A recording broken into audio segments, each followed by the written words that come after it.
Hi all எல்லோரும் எப்படி இருக்கீங்க? இன்றைக்கி வந்து ஒரு பயோட்டின் லட்டு தான் செய்ய போகிறேன். இதில் அத்திப்பழம் எடுத்துருக்கிறதுனால இது ஹார்ட்டோட ஹெல்த்துக்கு ரொம்ப நல்லது. அட் த சேம் டைம் பார்த்திங்கன்னா பிசிஓடி ரிவர்ஸ் பண்ண கூட ரொம்பவே வந்து ஹெல்ப் பண்ணும். இதில் அத்திப்பழம் வந்து 260 கிராம் எடுத்திருக்கேன்.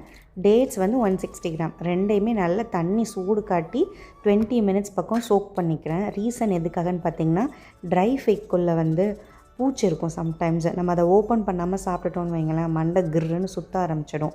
அன்றைக்கி ஃபுல்லாகவே வந்து நாள் கேராகவே இருக்கும். நிறைய பேர் அத்திப்பழம் சாப்பிட்டுட்டு இந்த கம்ப்ளைண்ட் சொல்லுவாங்க, எனக்கு அத்திப்பழம் சாப்பிட்டாலே வாமிட் வர மாதிரி இருக்குமா அப்படின்னு. அதுக்கு ரீசன் பார்த்திங்கன்னா அதை ஓப்பன் பண்ணிவிட்டு உள்ளே பூச்சி எதுவும் இல்லாமல் இருக்கான்னு பார்க்காம சாப்பிட்றது தான் ரீசனு. பேரிச்சம்பழம் கூட உள்ளே சீட் ரிமூவ் பண்ணுறப்ப உள்ளே ஏதாவது வந்து ஃபங்கஸ் மாதிரி ஃபார்ம் ஆகிருக்கான்னு பார்த்துட்டு தான் சாப்பிடணும். ஸோ அதனால தான் அந்த ரெண்டையும் அந்த மெத்தடில் க்ளீன் பண்ணிக்கிறேன். மீன் டைம் அந்த 20 மினிட்ஸில் நான் என்ன பண்ணேன்னா ஒரே ஒரு ஸ்பூன் கீ சேர்த்துக்கிட்டேன். Ghee is a good fat only, right? So அது கூட வந்து நம்மளோட நட்ஸ் எல்லாம் சேர்த்து ஒரு 10 மினிட்ஸ் ரோஸ்ட் பண்ணால் போதும்.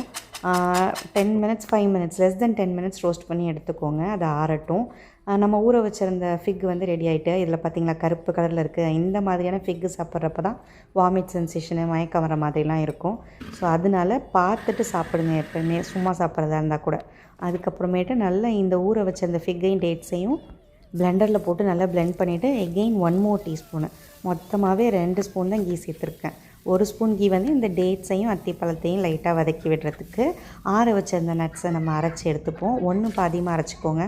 அப்போ தான் நல்ல ஸ்மெல் சூப்பராக இருக்கும். சாப்பிடும் போதும் ஒரு மாதிரி க்ரன்ச்சியாக இருக்கும்.